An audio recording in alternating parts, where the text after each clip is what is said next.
guys, what's going on? This is Tails86 here with Wii-kly Review, and today we're going to be doing another review on an awesome GameCube game that came out back in 2001. We're going to be checking out Luigi's Mansion on the Nintendo Gamecube. So let's go ahead and start the review. Hello guys, and welcome to the review for Luigi's Mansion that was made back in 2001 from the Nintendo Gamecube.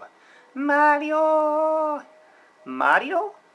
No, now Luigi, come on. Come on. Now, we're just going into a haunted house. I mean, this is nothing. I mean, hey, come on. You want a free mansion, buddy. I mean, come on. Who would not go ahead and go up there to earn a free mansion? All you gotta do is just do some ghost busting. So who are you gonna call? It's not Ghostbusters this time. You're gonna be calling on Luigi. So guys, let's go ahead and play some Luigi's Mansion now. Okay guys, so let's go over the controls for Luigi's Mansion. So pressing on A, we'll be able to call Mario. You can also use that for opening up drawers and stuff that can be used to find different types of items like hearts and money and cash and gold bars and stuff like that. Using the Z button, you will be able to trigger your items section where you can take a look at your items and your ghosts. Using the R button, R trigger, you can be able to use your vacuum. And then when catching a certain ghost that is elemental, which are the following, which are ice, fire, and water, you can be able to use all different types of elements against certain ghosts. And then of course using the control stick to move up, down, left, and right. Now you also have the other controls, which are for the X and Y buttons. The X button is used for using your Game Boy Horror to kind of use for searching around in areas, like say if we wanted to look at this lamp or this chandelier right here. Sometimes Luigi will say something about it and all different types of stuff. Like say he says right there, it looks like there's something might be in there. And basically to tell, you basically just use your vacuum if something is higher up.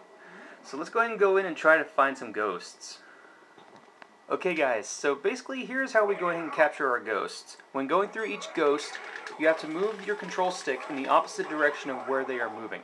If you do the same direction they are moving, you will actually lose the ghost, and then you have to restart over from where the ghost's heart points are left, like how I just did right there.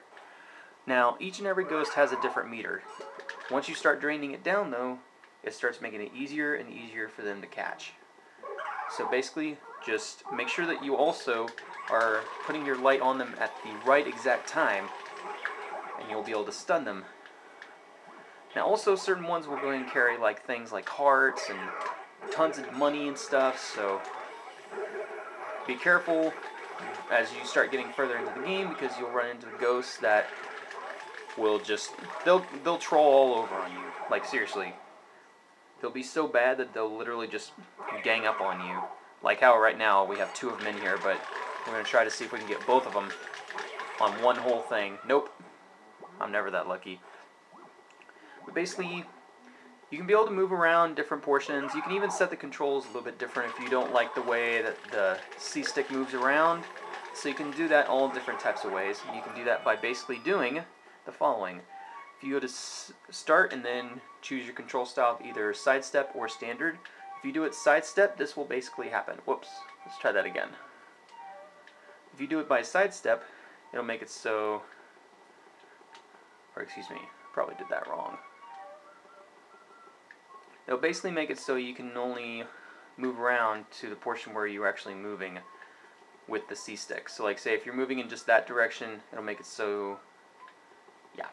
So anyway, let's go ahead and show off some more of the game. Okay, so welcome to the gallery room. This is a room where all the ghosts that you have captured are put back into the paintings. So basically as you go around each game portion, you'll find all different types of ghosts that are in the mansion. Like say, this one right here, we have a baby one, then we have what looks like a butler one right there, we have another one, then we have one right there. So each of them are all different. Oops, let's try that again. So like this one is for, I believe, the father of the group for the Mansion of Ghosts. So that's one cool thing about this game. It makes it so you can be able to go through each of the portions that you've already beaten, and you get to see all the stuff that you have been rewarded by seeing everything. Now, there is another room back there, and that's the Angel's room, but we'll probably talk about that another time. So basically, let's go ahead and continue with more of the game. So when first starting the game, you'll also encounter your very first helper that'll help you out, named Professor Egad. This very awesome but also random professor that is the one that made your vacuum called the Poltergust 3000. He is the one that makes it so you were able to catch your ghosts and everything. So if it wasn't for him, this game would not be. Now say if you can't fight a certain ghost, like some of them have different elements. Like I said before, you have the different types of elemental ghosts. You can basically go into rooms like in this washroom, or aka a bathroom, and if you see a thing of water that's leaking, like how you see on this one, you can be able to use your vacuum to try to bring out the elemental ghost if you have the right metal, which I'll basically show off real quick. Every single area has different types of metals. You have the fire metal, you have the water, and then you have the ice one. Each of them you will obtain as you go further into the game. So basically, every single ghost has different types of elemental strengths and weaknesses. Though, of course, thankfully you don't have any other ones like lightning and thunder based or anything like that. So it's nothing like Final Fantasy or nothing, so it's really simple. So it's just basic, like if you find a fire one, take it out with water. If you see an ice one, take it out with fire. And then if you find an ice one, or excuse me, if you find a water one, use ice on it. So pretty simple, pretty simple. There's even one special part in this game where Luigi actually takes out a moon. The moon would be about right here, right by that where that star is, right where I'm pointing. You would actually take it out with a comet. Luigi, how could you do that? How could you literally take out the moon? What are we going to do about moonlit romantic walks? You're horrible, Luigi. You're horrible. One of the things you'll want to also make sure to be on the lookout for is some ghosts will be hidden in dark areas. Make sure that you don't flash your light on them, because otherwise it'll spook them completely off before you're able to catch them. Also, one other thing to be on the lookout for is some ghosts, like purple ones and orange ones, will be able to throw bombs at you. If they throw bombs at you, it takes a whole about 20 points off of your health meter. So be on the lookout for those, because they can be a little bit of a pain when they start ganging up on you. Now as you get further in the game, you'll have to go after Boo's, basically King Boo, and all of his minions. When you get further into the game, you'll unlock what is called the Boo indicator. When you basically get this indicator, it'll tell you when a Boo is close by. It'll start blinking red and it'll start going mad like crazy.